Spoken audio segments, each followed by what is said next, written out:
Hi ළමයි ඔන්න ලව sleep hike එක යන්න තමයි අපි හදන්නේ. ඔයාලා බලන්න ඇති හයික් එක යනවා කියලා මම මේ මොකද්ද ටුක් එකේ කරන්න කියලා. නෑ අපි පයින් යනවා. හැබැයි අපි ඇත්තටම කන්දේ භාගයක් දුර ටුක් එකක තමයි ගියේ. ඔයාලා කැමති නම් මේක ඇවිදගෙනම යන්න පුළුවන්. අපි බහිද්දි ඇවිදගෙන ආවා. බට් නගිද්දි අපිට අමාරු වෙයි කියලා හිතපු නිසා අපි ටුක් එකක ආවා. රුපියල් 400ක් විතර වුණා ටුක් එකේ.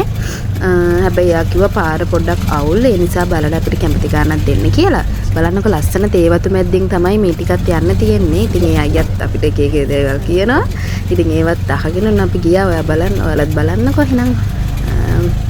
බැස්සට පස්සේ අපි හයික් එක යන හැටිත් අපි පෙන්නන්න.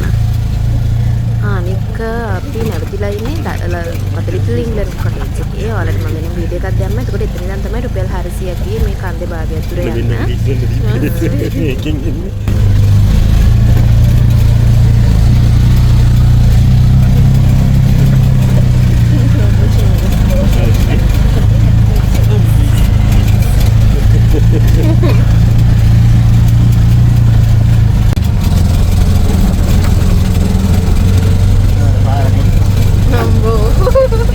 මේකේ ඇවිල්ලා කතේ.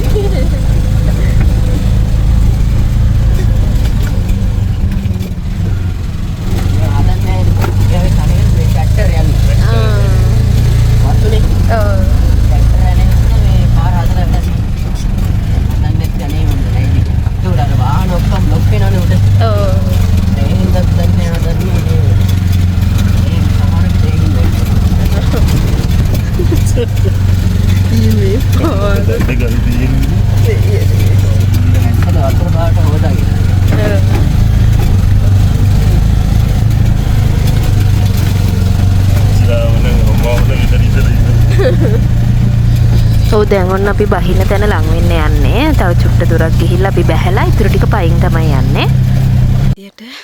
පයින් යන්නේ. ඔව් ඒ කියන්නේ අපි දැන් ටුක් එකෙන් බැස්සා. බැස්සට පස්සේ මේ වගේ තැනකින් මෙන්න මේ හරින් තමයි අපිව දැම්මේ. දාලා දැන් 400 වගේ දුරක්. 400 වගේ දුරක්. ඉතින් එයාකව පාර පොඩක් කෙරිලා හින්දා බලලා ගණන් දෙන්න කියලා. ඔව් දැන් පේනවාද මේ වගේ කැලේ මැද්දෙන් තමයි යන්න තියෙන්නේ. උඩට නැගගෙන යන තියෙන මැදනේ වෝටර්ෆෝල් එකේ වතුර වැටෙනවා අපිට ඇහෙනවා. ඔම් ගිහලා බලමු මොනවද තියෙන්නේ කියලා.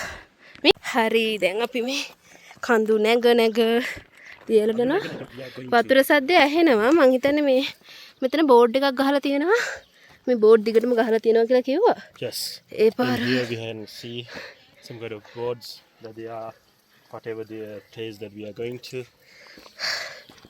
මේ විදිහට බබා මම හිතන්නේ. මේ විදිහට මේ යන්න දෙනවා මෙන්න මේක නැගලා.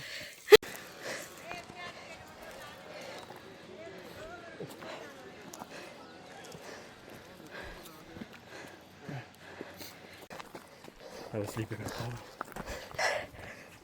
මෙහෙට. දාන්න. ෆෝන් එක කරන් දාන්න. කො ෆෝන් එක? අරන් දාන්න. So here you can see some kind of areas, the tea estates and what are the villages, most kind of. Meet. Come this side.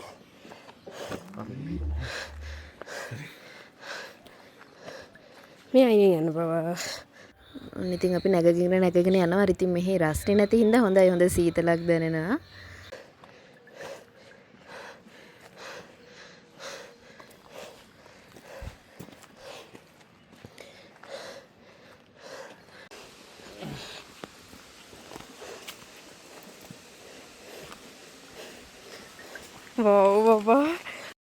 ඔන්න අපිට වෝටර්ෆෝල් එකේ කොටසක් පේනවා මෙතනට. උඩ හරිය පේනවා. වතුර සද්දෙත් ළඟටම ඇහෙනවා. Now.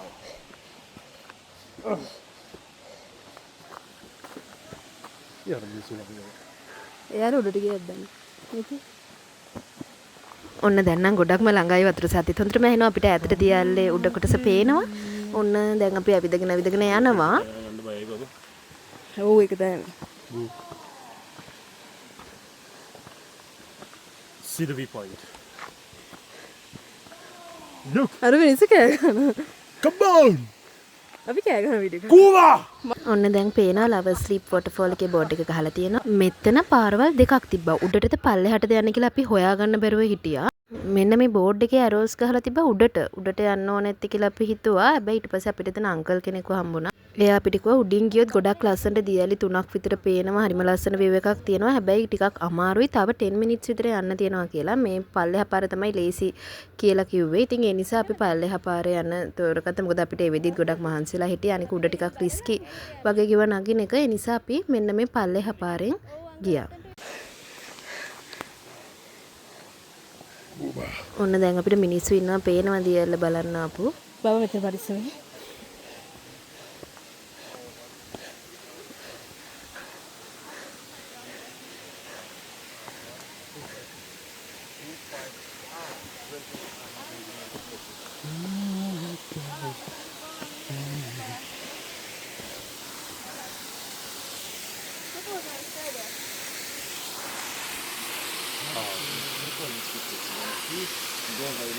මෙන්න අපේ වොටර්ෆෝල් එක. මේ දවස්වල ටිකක් වතුර අඩුයි කිව්වා. මොකද බගාවලට වතුර මදි වුණා. මිනිස්සු මේකෙන් වතුර ගන්නවලු. හැබැයි මාර ලස්සනයි. අර වතුර මූණට එනවා පින්න වගේ. මෙතන පොඩි අයිනේ පොඩි තැනක් තිබ්බා. එතනින් පල්ලෙහාට බැස්සම අපිට දියැල ළඟටම යන්න පුළුවන් මේ විදියට. සමහරක් ළමයි නම් ගොඩාක් ළඟට ගිහිල්ලා හිටියේ. අපි නම් එච්චර ගියේ නැහැ. මොකද මේ වතුර බොන්න ගන්න නිසා ඒවා ක්ලීන් එකේ තියන්න කියලා තිබ්බ. කියන්නේ අපිරිසිදු කරන්න එපා කියලා දාලා තිබ්බා. ඉතින් ඔන්න ඔය විදියට ලස්සනට අපිට දියැල්ල පේනවා. මේක පෝර්ට්‍රේට් ගත්තම තමයි මුළු දියැල්ලම එකපාර පේන්නේ. ඒ නිසා මම එහෙමත් වීඩියෝ එකක් ගත්තා. පේනවා ඇති ඔයගලන්ට. ඒක හරිම ලස්සනයි. ඉතින් මගේ වීඩියෝ එකට ඔයාලා කැමති නම් එන්ජොයි කරා නම් මම සබ්ස්ක්‍රයිබ් කරන්න. තව නුවරඑළිය අපි කරපු දේවල් මම ඉස්සරහට වීඩියෝස් වලින් දාන්නම්. අපි නැවතලා හිටපු ලිටල් ඉංග්ලන්ඩ් කොටේජස් ගැන මම වීඩියෝ එකක් කරලා තියෙනවා. ඒකත් ඔයාලට මගේ channel එකෙන් අහගන්න පුළුවන්. එහෙනම් ඉතින් අපි ගිහිල්ලා එන්නම්. බයි බයි. Apa, apa dia nak tahu tu?